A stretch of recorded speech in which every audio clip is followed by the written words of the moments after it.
అండి టమాటా పచ్చడిది పచ్చిమిరపకాయలు కడిగి శుభ్రంగా కొద్దిగా ఆయిల్ వేసి దాంట్లో ముక్కలు కట్ చేయాలి. ముక్కలు కట్ చేస్తే మనకు అవి చిట్లు మిరపకాయలు చిట్లు వాటిలో ఇప్పుడు నేను కొద్దిగా జీలకర్ర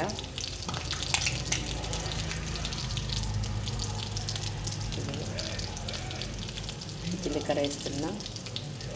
జీలకర్ర కూడా వేగిందనుకో మంచి టేస్ట్ ఉంటుంది, పచ్చి జీలకర్ర కాకుండా నూనెలో. అలానే టమాటాలు, కొత్తిమీర,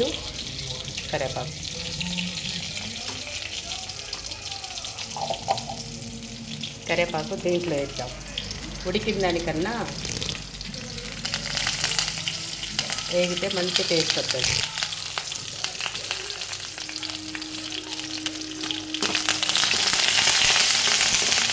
కొత్తిమీర, కరివేపాకు, టమాటా పచ్చడి.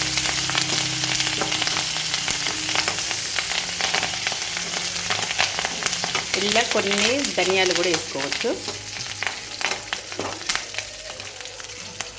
కానీ కొత్తిమీర ఎక్కువ వేస్తున్నాయి కదా, ధనియాలు అవసరం లేవు అనేసి తీసుకుని నేను పిల్లలకి తీసుకొని ఇప్పుడు టమాటా వేసి ఉడకబెట్టేద్దాం. ఉడకబెట్టినాక పచ్చడి పెట్టేద్దాం. చిన్న ప్రాసెస్, టక్క తీసుకోవచ్చు, ఏమీ లేదు. టమాటా, మిర్చి కడిగేసి టమాటాలు కోసుకొని ఫస్ట్ ముక్కలు పెట్టుకోవాలి. ఎందుకంటే మిరపకాయలు వేగేసరికి టమాటా కోసేసరికి మనము మిర్చి ఓకే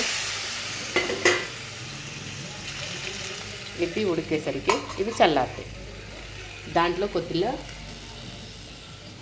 పసుపు, ఎందుకంటే పచ్చిమిర్చి పచ్చడి కదా, కాస్తంత చిటికెడంత పసుపు వేసుకుంటే మంచి కలర్ఫుల్గా ఉంటాయి. నేను ఇందులో ధనియాలు కూడా వేస్తారు, కానీ ధనియాలు లేదు, కొత్తిమీర ఎక్కువ వేసా కదా సరిపోతుంది. ఎందుకంటే ధనియాల నుండి వచ్చేదే కదా కొత్తిమీర. ఓకే ఫ్రెండ్స్, టమాటా పచ్చడి చాలా ఈజీగా ఇది ఉడికేసరికి మనం కొద్దిగా టైం తీసుకుందాం. పచ్చిమిర్చిని కడిగి శుభ్రంగా ఆయిల్ వేసి, అంటే నూనె వేసి, కరివేపాకు, జీలకర్ర వేసాను. ఇప్పుడు పచ్చడి, టమాటా పచ్చడి ఈజీగా తెలిసిన వాళ్ళు తెలవని వాళ్ళు పచ్చడి చేసుకోవడానికి ఒక 2 స్పూన్లే వేసా. అందులో ఎల్లిపాయలు,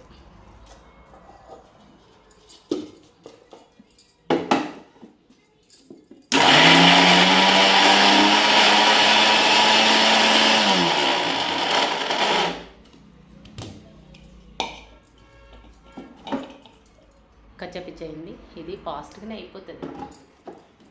ఇప్పుడు మనం టమాటా, కొత్తిమీర, పసుపు వేసేసి మళ్ళీ కొద్దిగా ఆయిల్ వేసి టమాటా ఉడకబెట్టేసుకున్నాం. ఇది నాటు టమాటా, చింతపండు వేస్తారులే, కానీ నేను చింతపండు వేయలేదు. నాటు టమాటా చాలా పుల్లగా ఉంటుంది.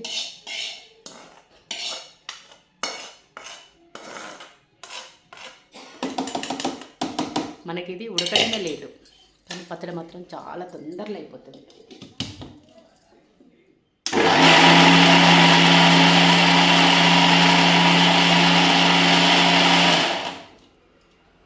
అయిపోయాయి పచ్చడి. కొత్తిమీర, కరివేపాకు, టమాటా పచ్చడి చూడండి, చాలా టేస్టీగా ఉంది. కొద్దిగా ఉప్పు చూద్దాం.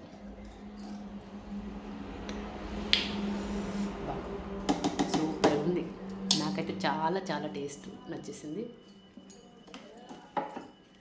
చూసారు కదా, చాలా ఫాస్ట్గా పచ్చిమిరపకాయలు కడిగేసి మధ్యకు కట్ చేసి నూనెలో వేపాలి, లేకపోతే అవి చిట్లుతా ఉంటాయి. టపా చిట్లేసి అంత ఆయిల్ మీద పడటము తర్వాత ప్రాబ్లం అవుతుంది.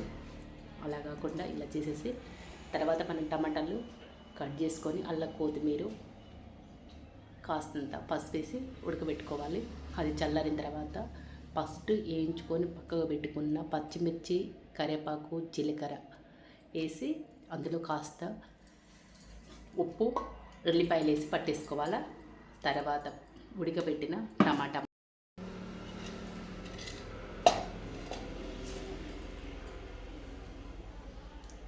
టమాటా పచ్చడి చాలా చాలా టేస్టీగా. ఓకే ఫ్రెండ్స్, చేసి తినేసేయండి, చాలా టేస్టీగా ఉంటుంది.